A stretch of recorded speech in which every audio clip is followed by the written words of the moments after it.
it is a secret, as I go on about it ad nauseum anytime we watch anything animated or creative-based, but I am an animator, artist, and creative type. The kind of person that when the concept of drawing someone pregnant comes into my mind would normally be that of, oh, I shouldn't do that. Well, safe to say that I'm going to do it. Because that is the power of creativity. The power of animation, the power of being an artist means the world is your oyster. Whatever weird, degenerate thing comes into your mind can in fact be made manifest. And I do feel there is no better depiction of this kind of degeneracy than the world of YouTuber animators. So today's video, we are going back to TheOdd1sOut, as I said we would in one of our previous videos, which you totally watched, of course. And we're going to be watching TheOdd1sOut's video on the different styles of animation, which, knowing his shenanigans, should be summarily entertaining, illuminative, and educational. And as ever with that kind of stuff, I will most certainly be trying to put my own knowledge and foresight into things as well. And definitely not get self-aware of the fact that I haven't animated anything in 2 years because I've been stuck in a perpetual donathon. But that will change, because I am actually planning on making animations for my main channel in the near future. We did a Twitch Plays Pokemon playthrough recently, and that is getting turned into a debut video to reintroduce people to my main channel. Which, if you aren't subscribed to my main channel, get ahead of the curve. Alrighty guys, so you all know how knowledgeable I am on animation, and when I saw that, TheOdd1sOut had a video titled Every Form of Animation, it was either a choice between this or something immensely degenerate. And I could have chosen both, and I probably will, but this one placates my hyperfixation, and I know I am very well versed in this subject, and I'm probably going to insert my own knowledgeable insight into this as well. Because even if he doesn't say it, I want to feel intelligent. So, behold, this brick is alive. Not convinced? Well, that just screams the Team Fortress 2. This is a bucket. No, there's more. Dear God. What if I did this? I'm gonna do a backflip. That's gonna look so Whoa, cool, whimsy. What are you boys doing? What he's trying to get across here is through the power of animation, that which is mundane and static can become character-driven. When it comes to animation and artwork, you have the absolutely fantastical escapism to allow yourself to turn that which is inanimate into an anthropomorphic representation for comedic value, or story writing value. Sure, you can tell a story in any which way, with live action and stuff, but the power of animation and fantasy allows you to create a whole world out of that which is otherwise mundane, creating outlandish scenarios and fantastical intrigue of escapism. He's gonna do a backflip, Grandma!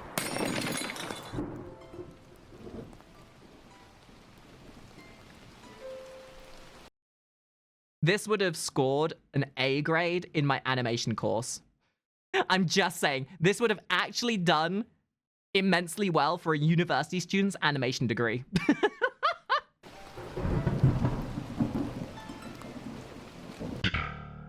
Are you convinced now? Did the brick feel more alive? I mean, sure. Does anyone find it kind of hysterical that we're getting taught animation from an animation? It's so meta. It's still a brick that can't move on its own, but maybe because I put googly eyes on it and gave it a family, you can connect with this brick, and it made you feel emotions. Convincing you that— I mean, that is the art form of storytelling. Iconography is the forefront of animation and storytelling. Things that are held in the realm of reality and normality, you have to keep things real. But the second you broach that fantastical element and give a brick some eyes, all of a sudden it opens the proverbial Pandora's box for possibilities of what could happen, setting the rules and possibilities of a universe that you make. When you make a story, it is very important that within the first few moments, you set the rules of what is and isn't possible. And by starting this story by saying that a brick has eyes and a personality, well, what else does that mean? that means the granny's ashes have eyes and a soul. The power of imagination and fantasy. Something inanimate is animate is the main goal of the animator. They're nothing more than deranged frauds. For the last century, animators have innovated new techniques and styles to this medium, taking it from a spinning wheel that doesn't even use electricity to Spider-Verse. And today, I'm going to talk about all the processes and innovations that have brought the medium of animation to... I will try to do my best not to be derivative, because I feel like he's going to do a good job of explaining it. I just want people to know that I'm an educated animator, okay? I'm smart when it comes to things I want to be smart about. right now. But first, let's go all the way back to the beginning of film, when it was all black and white and people had to put up text whenever they talked. Early on, filmmakers discovered a very simple trick to make anything appear alive in front of a camera. And that simple trick was called... You're filming something and then stop the camera and then move the thing slightly, capture a new image, move the thing again, and continue to do that a tedious amount of times on The illusion of life. Animation is the art of tricking your mind into thinking something that is static is moving. This is one of the foundational things you'll learn when you take any animation degree. the film, that thing now magically looked like it move on its own. And with this technique, you could make literally anything appear to be moving. Anything. But some filmmakers took this art form to an extreme level and created whole characters out of clay and a posable metal wire system called an armature. Now, animators can sculpt unique characters that bend and pose in much more believable ways. With stop motion, you don't need to hire a real dinosaur or giant monkey to make a movie about a dinosaur or giant monkey. I'm sorry you didn't get the job, Phil. And really, 3D animation is an evolution of puppet animation, or frame by frame, or stop motion animation, or replacement animation. 3D animation is basically taking these armatures and rendering them and using computers to move the armatures instead. You know, I just had a crazy idea. What if we made our entire puppet's head interchangeable? Now they can make any facial expression. Replacement animation. Something used in digital form as well. The art of... So the difference between frame-by-frame animation and replacement animation, it works across a breadth of different spectrums. Replacement animation is basically where certain features of a model or an animation are not drawn frame by frame, but interchanged between different poses. He's going to talk about it, isn't he? I'm being diminutive again, I'm sorry. Expression and mouth shape possible. We will have to sculpt out hundreds of different heads though, but I mean, come on, that'll be fun. That's why we're extreme, baby! Stop motion movies are still being made and enjoyed to this day. And while new technology does help make the overall process easier, animators are still using the same techniques that were used on King Kong back in the 1920s, where they carefully pose out a character's every movement frame by frame. In order. Stop motion is a medium that I can't even begin to understand how they do, let alone make it look good, you know? Having a stop motion character in gravity-defying poses, making hundreds of different faces, is done solely to make the character feel more alive. And sometimes to help At some sell point, the I'm going to have to dig out my university animators projects will and show you mimic them. works that only happen This in is very, live-action very films. nostalgic to me. I always chuckle when I see a lens flare in an animated movie, because like, where did you come from? There's not even a camera lens. Unlike me, though, who's always got a camera rolling. Hey, how's it going? Uh-oh. Oh, no! Did you catch that? Did you see the... Camera shake? lizard eating a bug? Oh, we got him. Now, let's rewind the clip and pause right here. This lizard moves so fast that the camera can't even capture its movements correctly. This is what's known as a smear frame.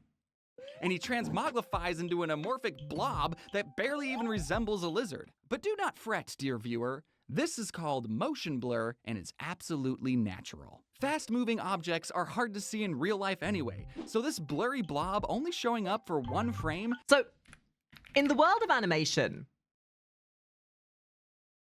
you are basically working between what's known as keyframes, where if you have your starting frame, here for example, where it's like a guy about to do a run or something, the way your brain interprets these frames, anything that comes between the beginning frame and the final frame, it's not gonna be like absorbed by your brain as quickly, because the only thing your brain is gonna focus on are the two strongest poses. So when there's a quick action and you need to insinuate the motion between the two, what happens in between doesn't need to be as detailed. It's what happens when you get smear frames, which are basically these weird, like, for example, smear frame. I'm sure he's going to talk about it, but this is me getting in before he does so I can feel intelligent. You know, things like this. It's the illusion of movement to help bridge the gap between two major poses. Then you add in things like motion blur, and it helps reinforce the illusion of movement. Actually helps sell the idea that this little guy is moving quickly. If you watch any movie frame by frame, you'll find motion blur everywhere, and you won't even notice. So how do animators who are taking hundreds of still photos handle this naturally occurring phenomenon with things in motion? Easy, they'll draw smear. Animators draw their own blurry blob frame to mimic fast movements. Bodies can stretch, arms can multiply. Basically, we can sneak in nightmares as long as it's only shown for one frame. Smears, while being very fun to draw, can look very weird and goofy on their own. But in the context of the whole shot, you barely even notice they're there. Okay, maybe now you'll notice them, but that's only because I pointed them out. And since animators are bad boys and don't play by the rules, they can make smears out of anything. Even in stop motion, we can sculpt a physical smear frame like how they did in Leica's Paranorman, which, if you haven't seen, is going to be your new favorite movie. Smear frames can be used anytime, anywhere. Unless you were an animator in the 1920s and 30s and you didn't know about them back then. In that case, you would have been animating something called... In the 1920s and 30s, I love me some rubber animators were hose. still figuring out some core principles of animation. Turns out there's 12 of them. Smear frames were used sparingly during this time, with animators usually only drawing characters with multiple limbs to show fast movements. The stretchy, wacky, and spiritually ascending smears that you all know and love weren't really used until the 1940s. Rubber hose characters have noodly, almost hose-like limbs that bend in all sorts of anatomically defying ways. Look at Mickey Mouse's noodle arms that I can now legally show you. The reason characters look like this is because drawing noodle arms and not worrying about anatomy is easier to draw. But like, when it comes to fundamental animation, keep it simple, stupid. Like, here's the thing. Making things look detailed. Like, I've always talked about this when I talk about animation. Especially if you are an independent animator, you only have so much time. And you have to put the energy to what's going to give the best result. So a lot of the time, independent or indie animation studios, they will take energy away from things that are unnecessarily detailed to focus on the principles of animation. Because so long as you're getting across the point of what it is you're trying to make, putting time and attention into very hyper-specific details actually ends up being detractive from making a good animation. Like, I'm sure we've probably seen some people who've tried animating stuff that's really, really excessively detailed, but the animation looks janky as fuck because there's too much detail for them to have handled. It's like, TheOdd1sOut's style is very indicative of this. His character is literally nothing but the bare shapes, which makes the process of animating it so much easier because he just has to focus on the actual motion he's trying to capture. It's only when you get more people working for you and you have the pipeline to facilitate heavy amounts of animation. In fact, I wonder if I can find something. because something has noodle arms doesn't mean it's bad, you guys. What these animators were able to accomplish with the technology, if you could even call it that, is nothing short of acetate. dark magic. And the very same studio that made Steamboat Willie wanted to push the envelope and show the world that animation could be more. It doesn't just have to be new. Say what you will about Disney being a corporate entity and morally bankrupt. If it wasn't for Disney, we would not have had as much innovation in the animation industry that we did. Fuck Disney, but they did pave the groundwork for modern year. Characters with Pac-Man eyes. They were going to animate a realistic woman with proportional arms that don't move in weird, exaggerated... Rotoscoping. Rotoscoping, ladies and gentlemen. Snow White that lovely cartoon that paved the way for a lot of modern animations. They literally got real-life people to act and rotoscoped. Rotoscoping being the act of drawing over live-action people. Exaggerated ways, and oh god, her noodle arms are moving in weird, exaggerated ways. In 1934, Disney released a short called The Goddess of Spring, being their first attempt at animating a character with what was supposed to have real human anatomy. They still had a lot to learn, obviously. Now, animating a quote-unquote anatomically correct human is actually a much harder task than you might realize, and that's because of the uncanny valley. Yep. Get more and more human characteristics, we hit an interesting point Oh, right they put here the Star Wars theme in, and they had to get it they've had, like, I was wondering why the audio was cutting. It's because they put the Star Wars theme in there. You fools! when something looks almost like a human, but is just a little off. Our pattern recognition brains start setting off alarm bells and go, ugh, something is definitely wrong with that almost human. I am entering fight or flight right now. So if you're trying to make some... That is something that a lot of modern video games struggle with. In the age where hyper-realistic graphics are becoming more and more pertinent, and the more and more that companies rely on the Unreal Engine, it's also why a lot of these hyper-realistic games that use hyper-realistic graphics age so poorly.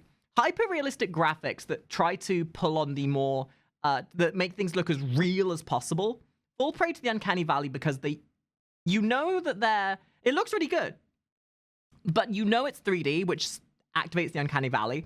But hyper-realistic graphics are usually a reflection of the technology of the time. And because technology advances so quickly, if you look back at animations from like 2015, 2014 that were considered hyper-realistic at the time, by today's standards, they're really shit. And that uncanny valley is very much the calling card as to why these things age so poorly. Whereas if you have something that's very stylized, probably the best example being Team Fortress 2 or World of Warcraft, those art styles that are much less real and much more cartoony and stylized tend to age better because they're not constrained to the technical limitations. They're not a product of the time. Like classic World of Warcraft still looks really nice even by today's standards because it's not trying to look realistic. Look as close to a human as possible, but are just a tiny bit off, everything crumbles. The Goddess of Spring was still good practice for Disney because only 3 years later, they released the world's first fully animated feature film, Snow White. Can you really blame Disney for going 6 times over budget to make this movie? I mean, just look at how these human characters are moving. 10 years before Snow White, animated humans looked like this. So going from this to this in only 10 years? Innovation. How? I can't get over how real these human characters look sometimes. Almost too real. Well, I think you're old enough to learn about the dangers of Rotoscoping is the process of taking real-life footage. I am's a genius. I am's a knowledgeable person, guys. See, I know I know me defending myself and me trying to put that point across. Guys, I know things. I know things. I am an intelligent person. I haven't. Yeah.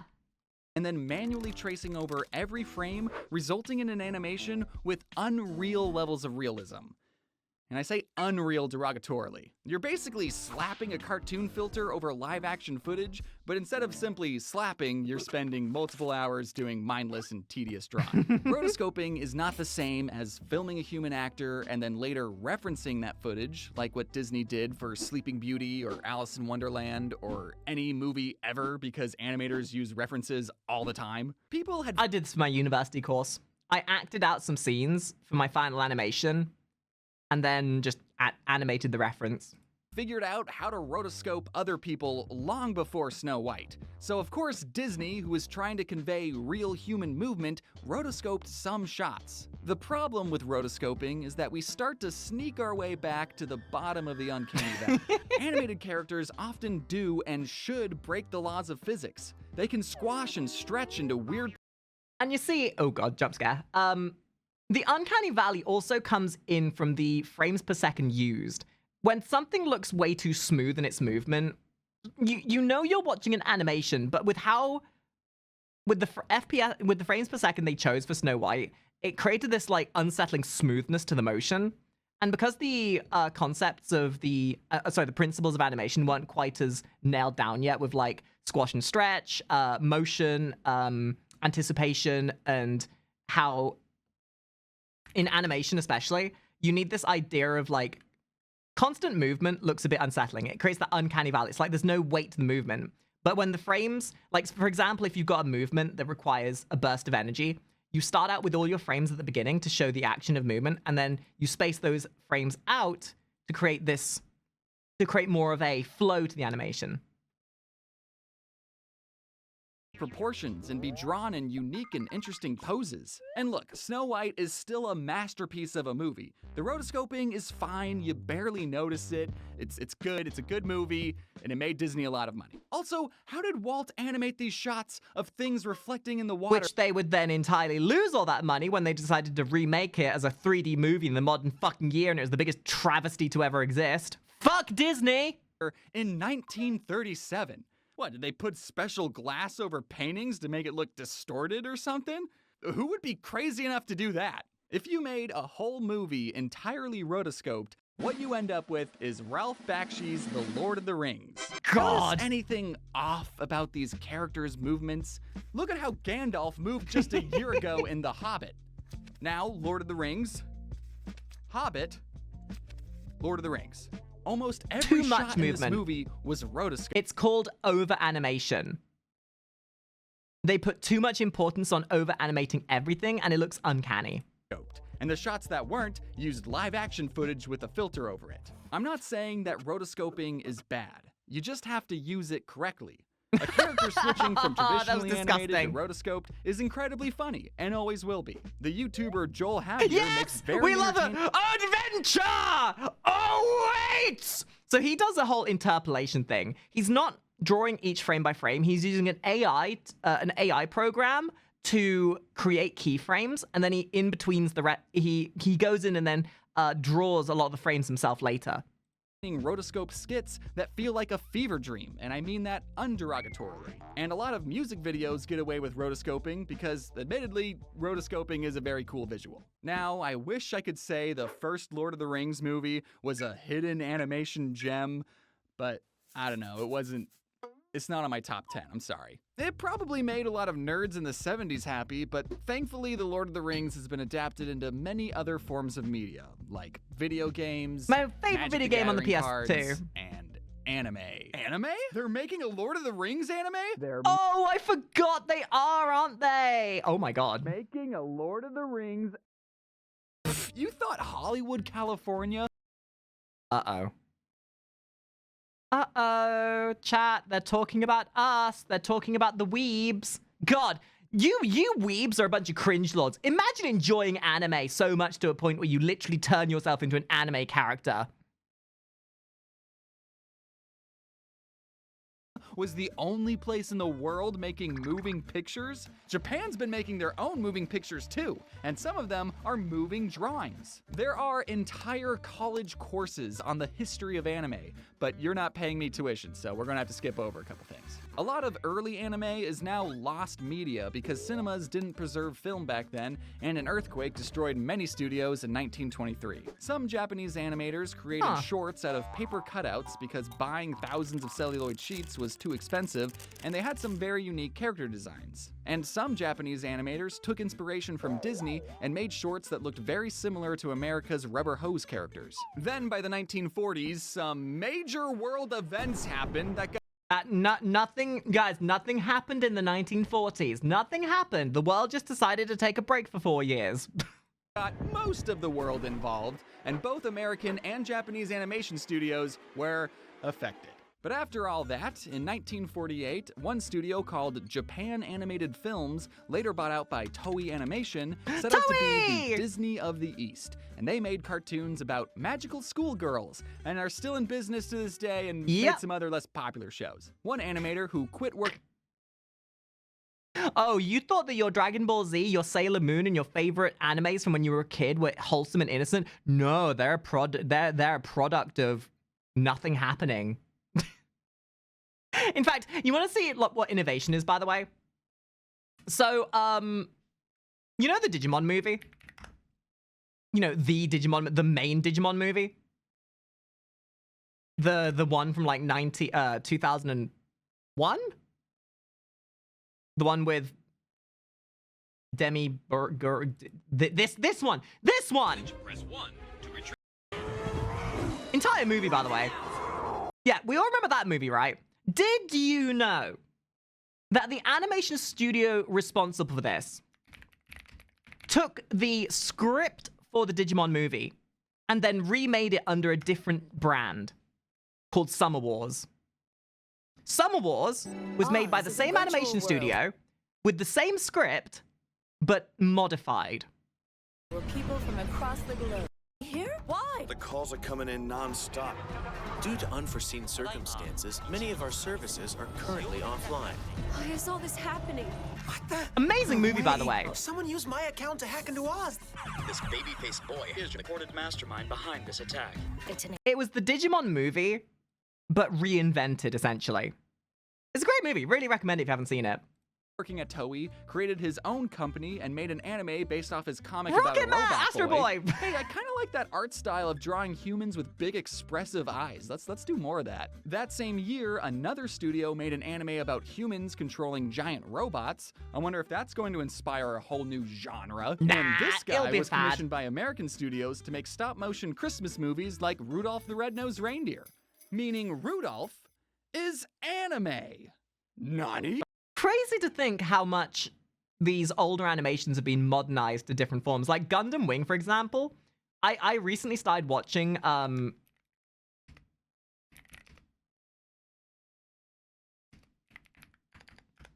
I haven't watched it. I've been enjoying the Gundam Wing Netflix series. What was it called? Again, Requiem, I think. Remind me again. Yeah, here we go. So you look back at how Gundam Wing started and seeing what it looks like now. One medium can easily translate to another, so long as you keep to the core values of what made it good. The ground. It's the Red Wolves. They took out 3 fleets at Loom. Captain Area Solari? Sir. You ever see a Zaku up close? Not like this. But the Principality of Zeon will spread a... What the hell is Amazing series, by the way. Which, you know, is just complementing the idea that animation and medium, it's all about how you translate the message and translate the point. By the 1960s, Japanese shows started airing on televisions all across the globe, and they continued to make unique and interesting stories with amazing animations that were beloved by billions.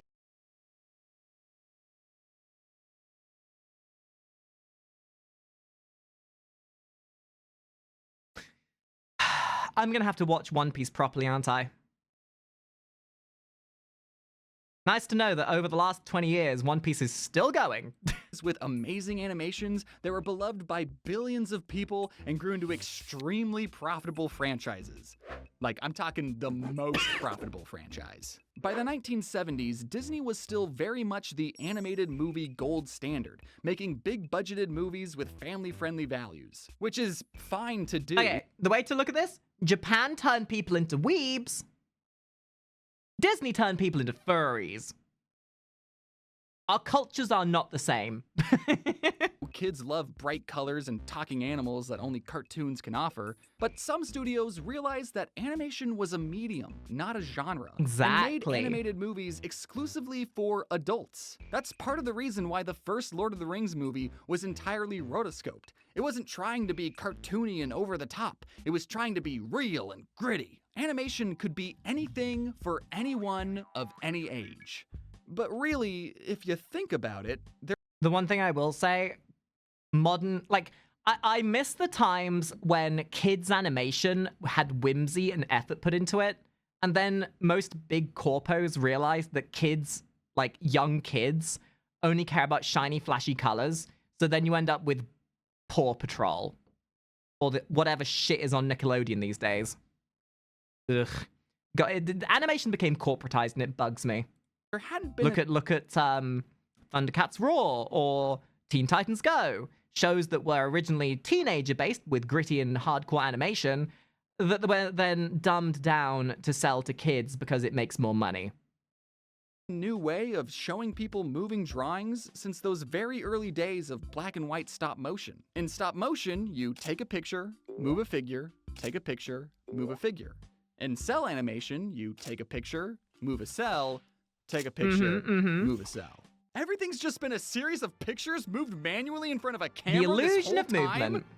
Always has been. You've got mail. Oh. It says the entire animation and film industry is about to be flipped onto its head forever and ever. Yeah, right. I'm sure this whole computer thing is just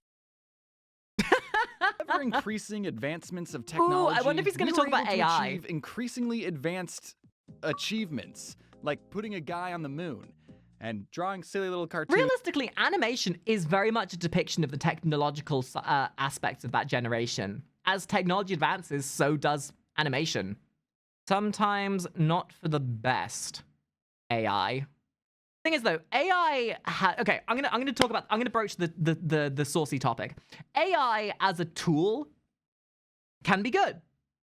AI has been used in animation as far back as like 2017 using specifically the software I trained in called Cell Action, but likewise with Toon Boom. You have an AI feature where it would interpolate the scenes between two keyframes. So rather than drawing them yourself, you draw the two main keyframes, you tweak around some settings, and then you let the software do the interpolation of the frames in between. Usually used in replacement animation, it was a way to streamline the pipeline of the animation process. It would mean that you would have to do far more work in the keyframing and the production of the actual models that you were using, but it has existed. It's just nowadays, AI should not be the means to it should not be the end product. AI should be, and realistically should be, what's used to complement the process, to aid in the production of human-made animation. More efficiently. Gone are the days of having to physically draw everything out on paper and underpay a team of hundreds of pretty girls to hand paint every frame.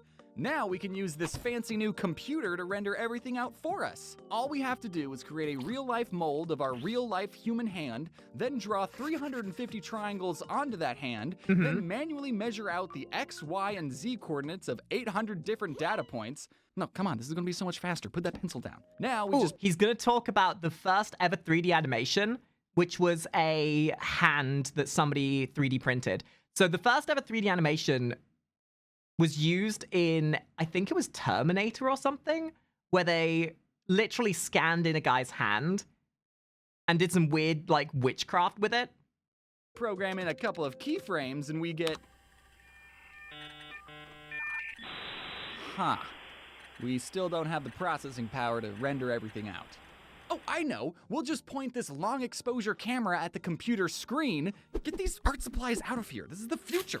And when everything's finished rendering, we'll get this. A whole human hand moving on its own without having to draw The a first single ever frame. 3D This process model. is exactly what TheOdd1sOut student Ed Catmull did in 1972. And while it might not have been more efficient than drawing everything out by hand, it showed that computers were capable of rendering out three-dimensional animations. This was made after we landed a man on the moon, by the way, so don't tell me this was CGI. As the computer's processing power grew exponentially, more and more filmmakers started seeing the benefits of using computer-generated... If you ever want a great people to watch the Corridor Crew doing breakdowns on CG effects. They do an amazing job of like commending good animation and homaging like classic animations and how good it was for the time.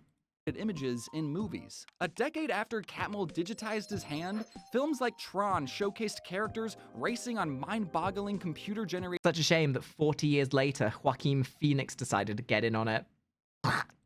light cycles. This might look you know, bad by today's standards, but these graphics were something that audiences had never seen before. Plus, the movie takes place inside of a computer, so this is probably what people thought the insides of a computer looked like anyways. At the time, computers did a great job at creating rigid geometric shapes, and animators used that to their advantage. Characters would still have to be animated traditionally on cells, but objects that weren't going to change shape, like black cauldrons, could now magically fly in circles around our characters. Disney really showed off the computer's rendering power during the climax of The Great Mouse Detective, when these two rodents fought each other inside a clock tower and all the spinning gears were generated by a computer. This is called compositing. You have a separated background that's pre-rendered, and then you animate the rest of your characters on top of it. I mean, compositing has been done since the early years of like Scooby-Doo and everything, when you would have your animations on layers of acetate, and then you'd have different layers of acetate for the characters, different acetate for the background. It's why if you ever look at old cartoons, you can easily tell what was going to get animated versus the background, because they'd be like a slightly different hue of color.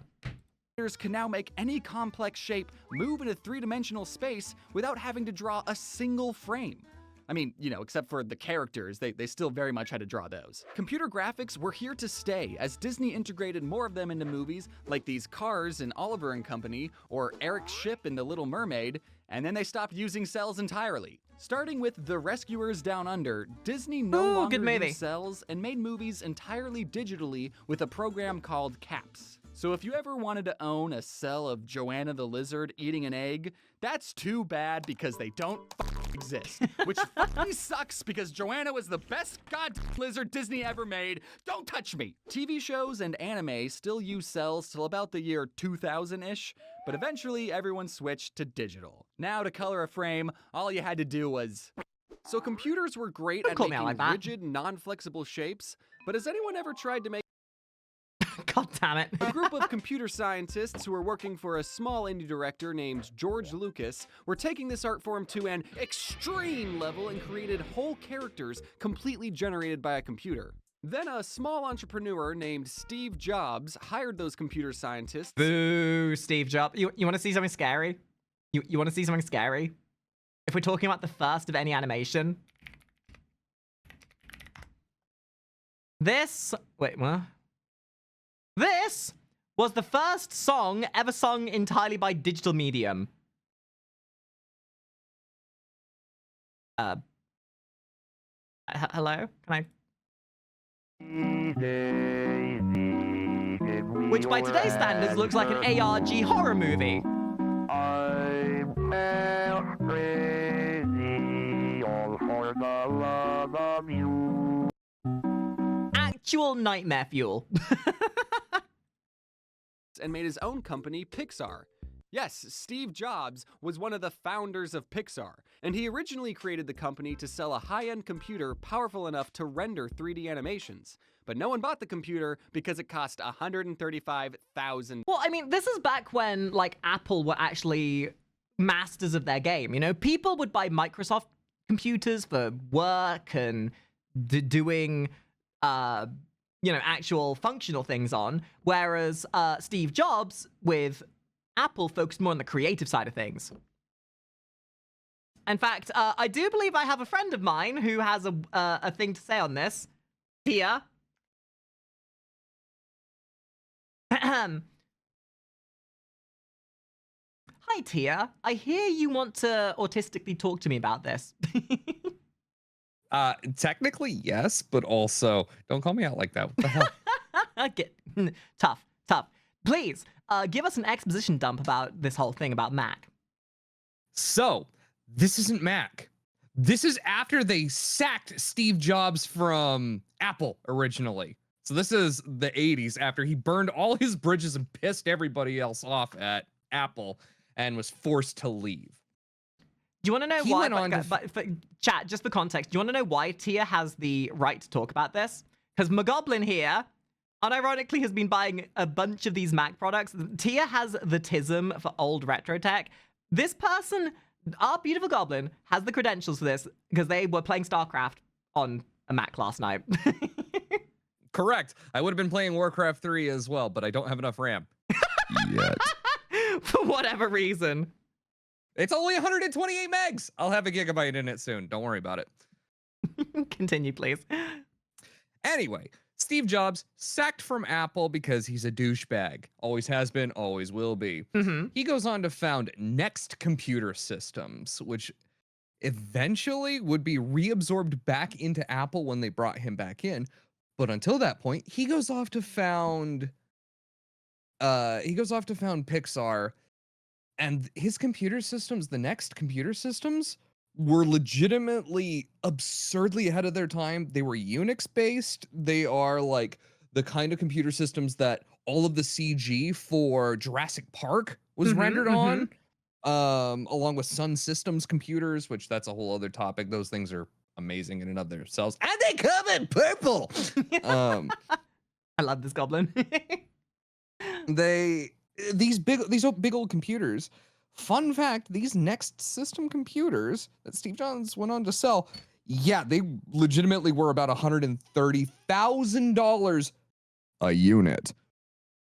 They're also the basis of all modern Apple products right now.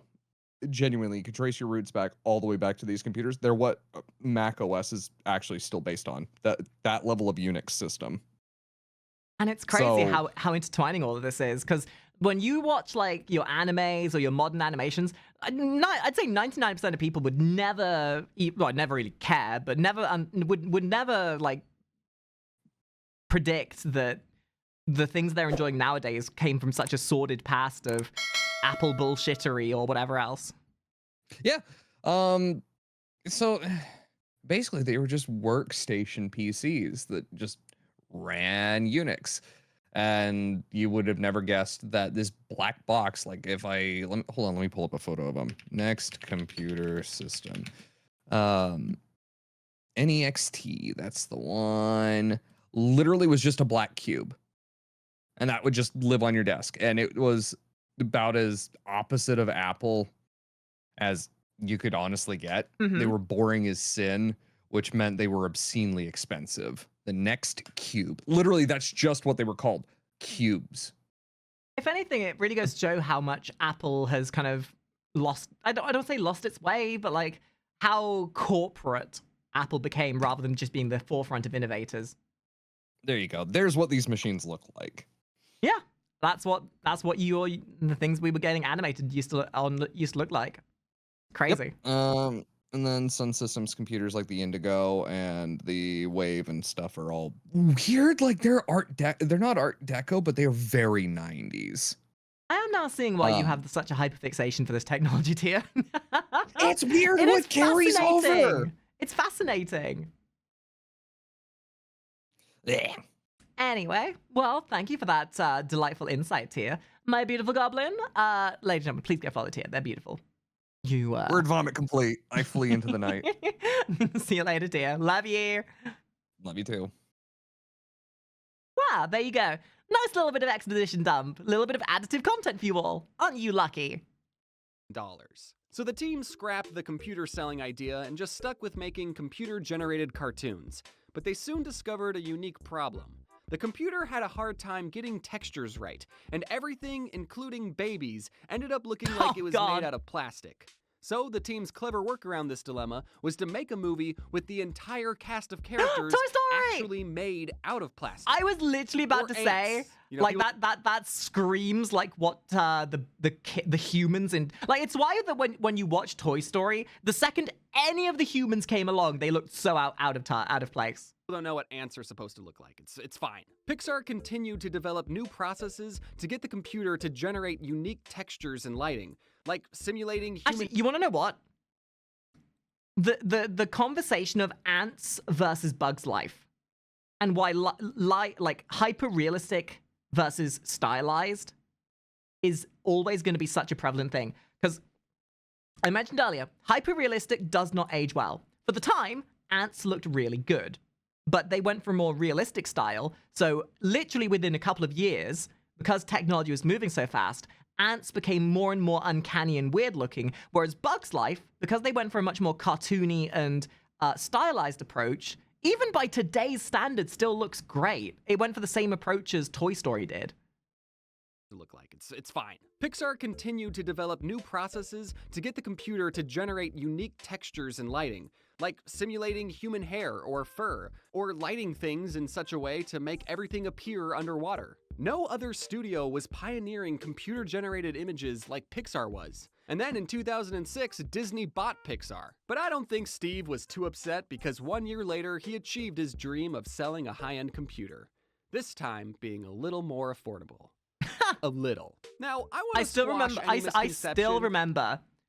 I was in high school, and a kid comes in, and at the time we were all using like these little weird USB MP3 players, and a kid comes in with an iPhone, and everybody in the class gathers around this one kid, going, "Oh, look at it! It's got a touchable screen, and it's got all these other things. Oh my god!" Like, again, even up until that point, Apple were like really pushing the boundaries of what they could make. That computers do all the animating. Nowadays, all they give you is the same fucking phone every couple of years and charge you $50 for tech support. Now the only thing they give you is financial irresponsibility and tailored to the people who have too much money. Little horror story. When I used to work for tech support, we had to deal with Apple product buyers.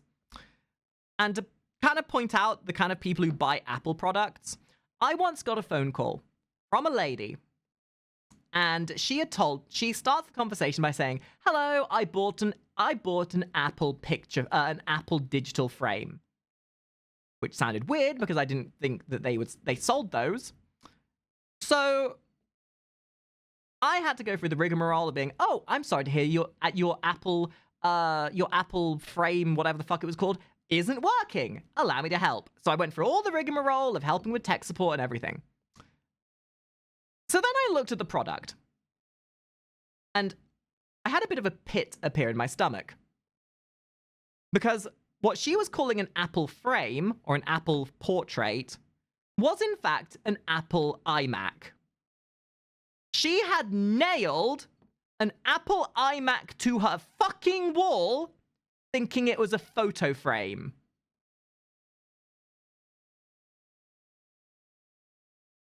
There is a reason why I loathe and detest the kind of people who buy Apple products.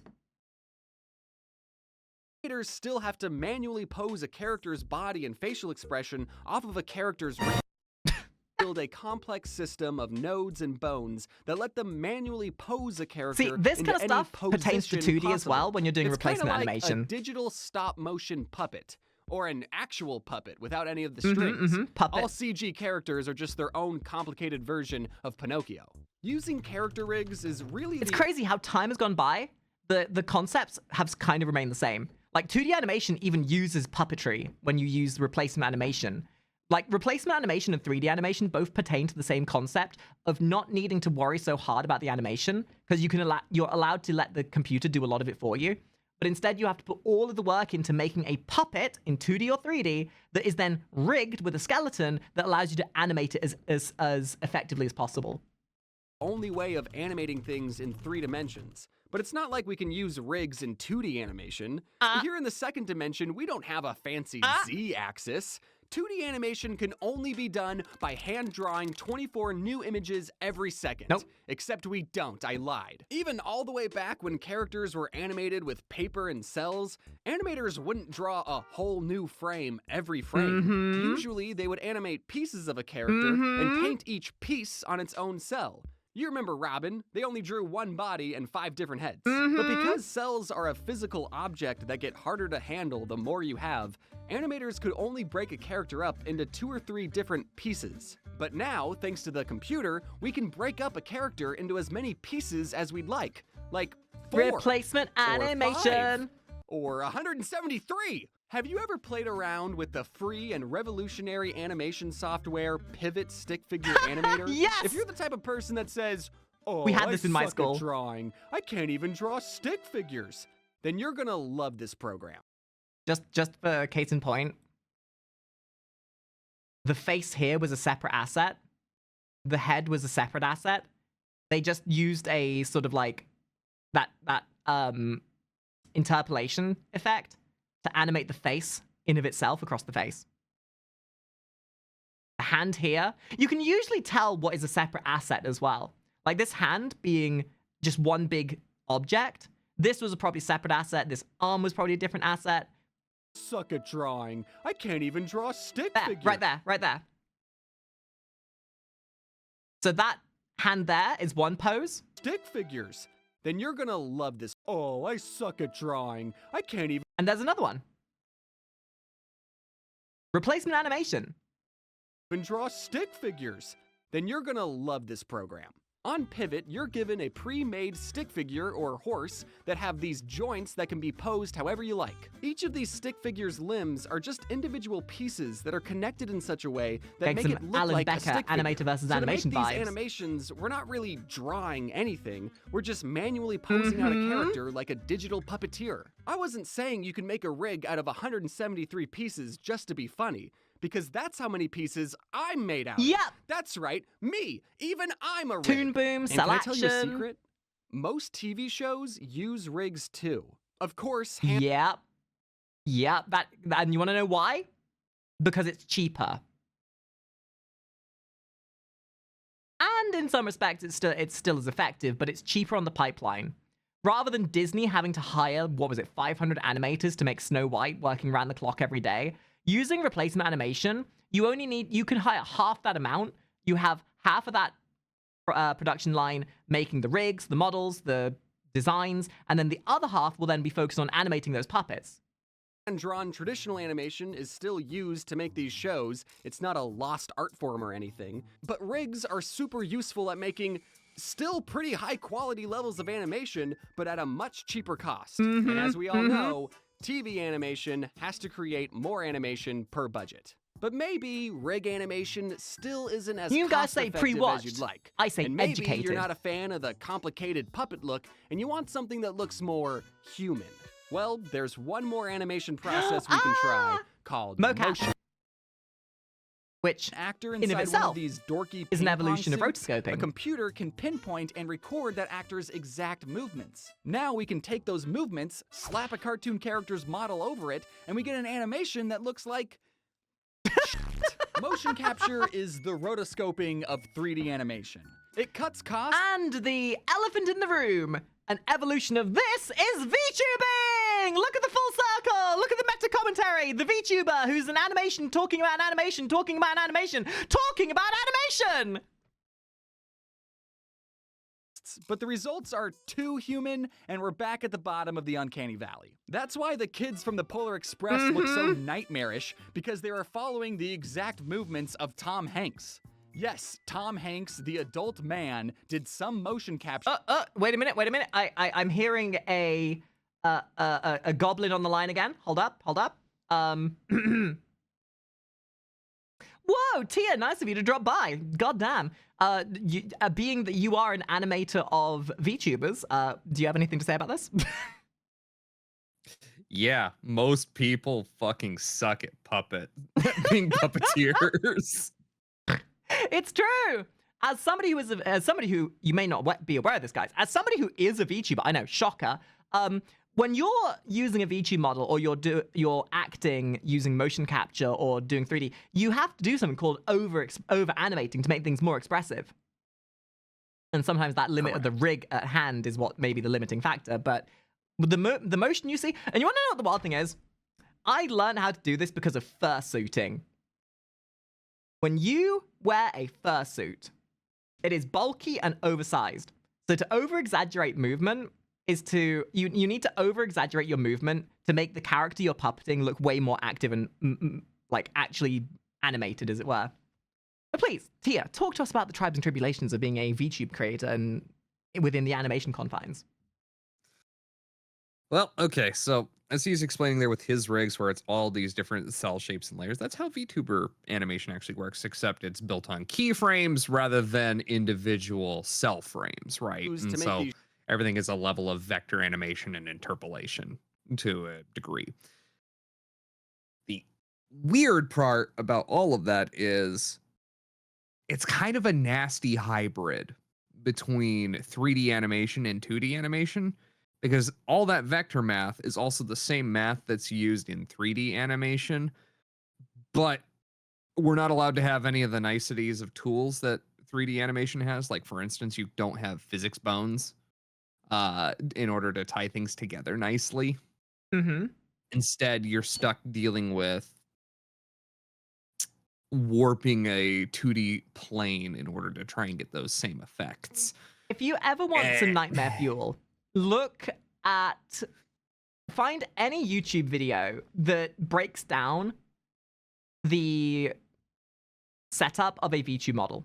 Because what you see is the manifestation of a bastardization of your visual perspective of things.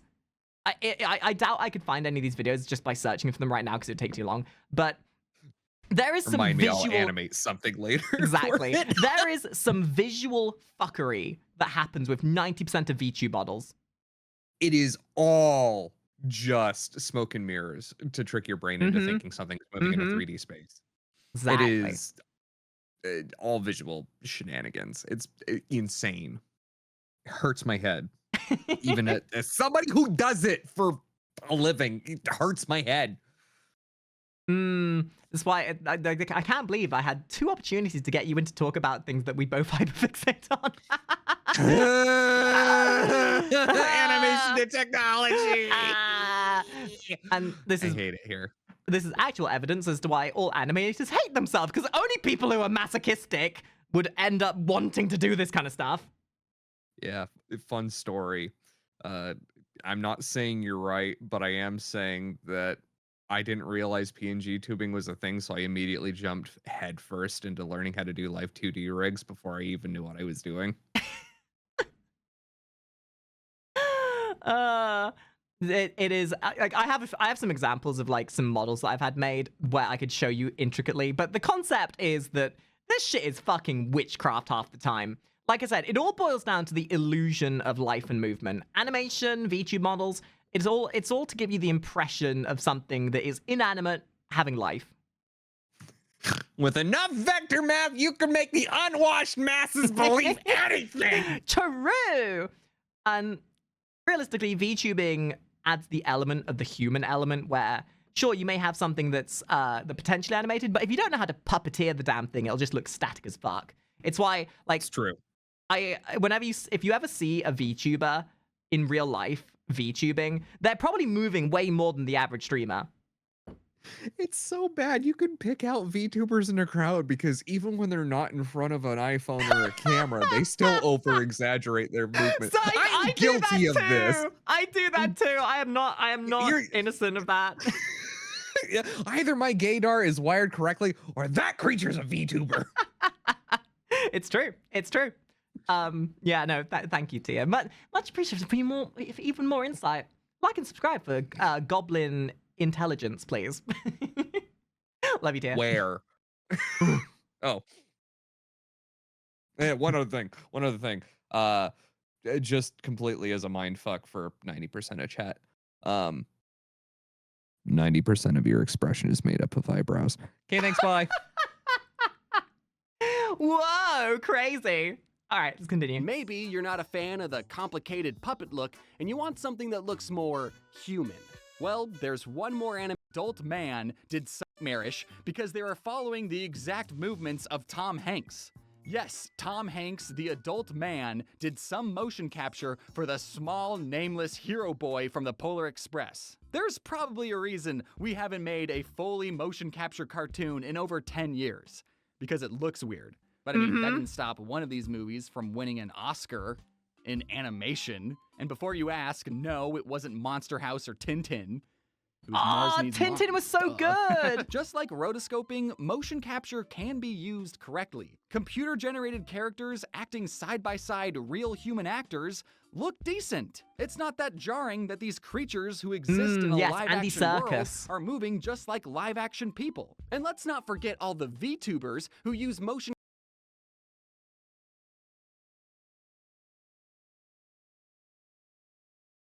Why did I even bother talking about this? Wait, why did I even bother? Why the fuck did I even bother? When you know, I should have expected it. I should have expected. Also, very cute model. capture technology to bring their jiggly assets to life. No matter what method.